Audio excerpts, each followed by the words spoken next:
Hey guys, I'm Jessie, and today I have my February wrap-up. I managed to finish 4 books in the month of February, which, you know, quite proud of. Didn't expect to get to very much this past month. It's a short month, it's a busy month, and, you know, I'm proud of the books that I managed to get done. I also DNF'd 1 book, so I'm okay with that. The book I DNF'd is actually from my Exploding TBR. I managed to finish 2 books from my Exploding TBR, so we are well on our way to finishing that and getting through that list, and we are going to talk about that here in a minute. But we are going to start off with the books that I did read and enjoy. All right, so one of the first books that I managed to read in the month of February is A Reaper at the Gates by Saboteur. This is the 3rd book in the Ember and the Ashes quartet, and this was a buddy read with Pages with Paige. This was so much fun. I've heard a lot of mixed things about this book specifically in the series, that people didn't love it as much. I ended up really enjoying it. I gave it 5 stars. I just had such a good time with it. I felt like it really opened up the world and character development, and I was super interested in just everything that was going on, all the twists and the politics and, you know, the romance, which really the romance was not a very large part of this, which I'm okay with because, you know, I'm not a romance reader. Like, it's not my jam, but I really enjoyed this. And we got to see more of one of my favorite characters, which is Helene. And I'm very excited after the end of this to see where it goes next in the last book. I do have the last book up on my shelf over there somewhere. So we're going to try to get to that super soon so I can knock out a full series. So yeah, Reaper at the Gates, 5 stars so far. This is a fantastic series. I think for anyone that likes like a more politic heavy YA fantasy bordering on adult, but not quite adult. Then I read Scarlet, which this was from my Exploding TBR. This is book 2 in the Lunar Chronicles, and I finally read it and finished it, and I really liked it. I gave it 4 stars. I will say, I do think it reads very young. This is definitely a book that I would recommend for like my 16, 17-year-old nieces. Not necessarily that I didn't like it, but that I know I'm not in the age demographic for it, and I can feel it, right? So I went into it in the headspace of not being the correct age demographic, and I think that helps me a lot. Like, knowing who this is written for really helps, I guess, improve my enjoyment, because I know that it wasn't for a 32-year-old mom. Like, this is written for teenage girls, and it did its job really well. It's not perfect. There's definitely some insta-love and stuff like that I'm just like, meh, not my favorite, but I still really enjoyed it. I read this in like 2 days. Like, it read super fast. That's one thing I can say about all the Marissa Meyer books that I've read, is that they read really fast. And this allowed me to get another book off of my Exploding TBR. I will probably be continuing the series at some point this year, but I will say I don't think I will keep it. So I do want to finish it, but I do, at this point in time, have plans to unhaul the series once I finish it, but that's because I want to pass it down to one of my nieces. So take that as you will. It's good. I enjoyed it. If you have like a 16, 17-year-old in your life that likes to read, this would be a fantastic series.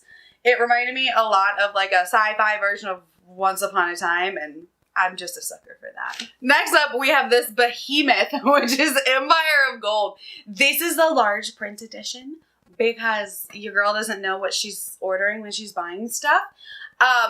This is like the size of Way of Kings. Like, it's so floppy and big, but like the print is huge because it's a large print edition. But I finally finished the David Bad series, and I loved it.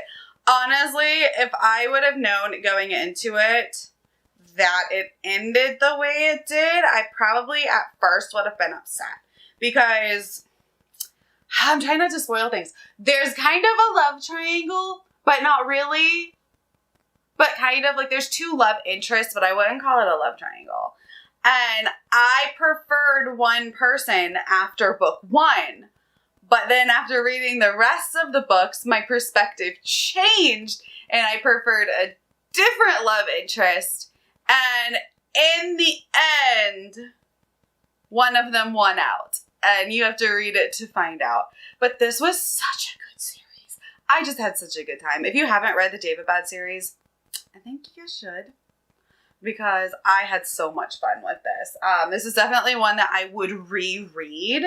And I know there's, I think, like a novella or short story or maybe another full book in this world coming out later this year. And I cannot wait because I absolutely loved it. Next up, I read City of Lies by Sam Hawke.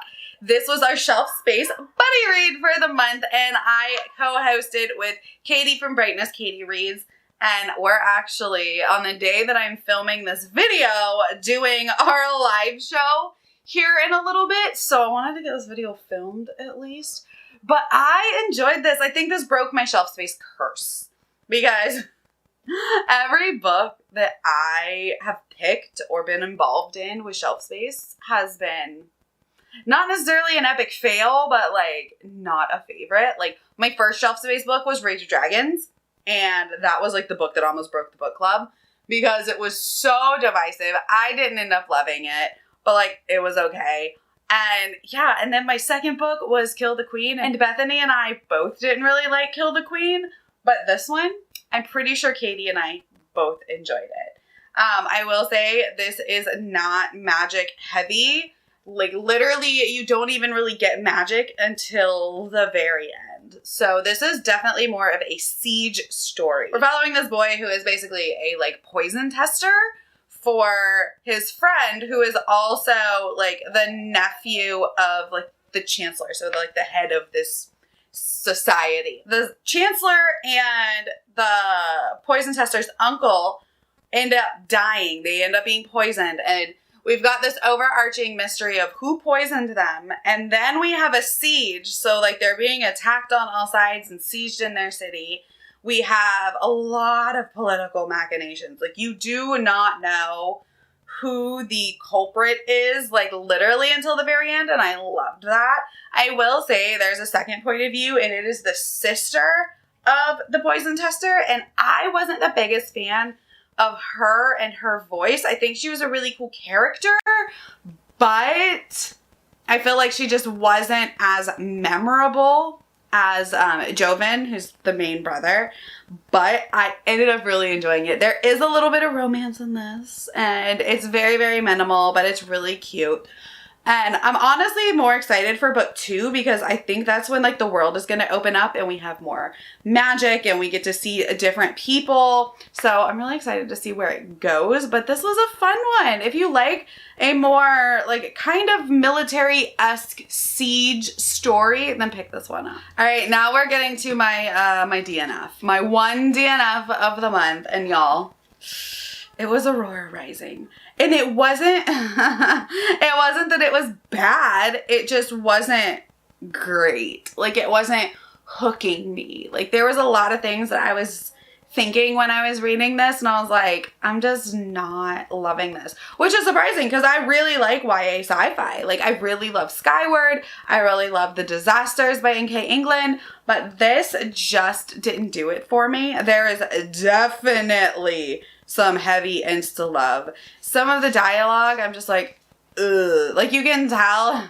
it is some J. Kristoff style dialogue and writing. And I really, really think I just do not vibe with J. Kristoff's writing. And that's fine because it's not for everyone.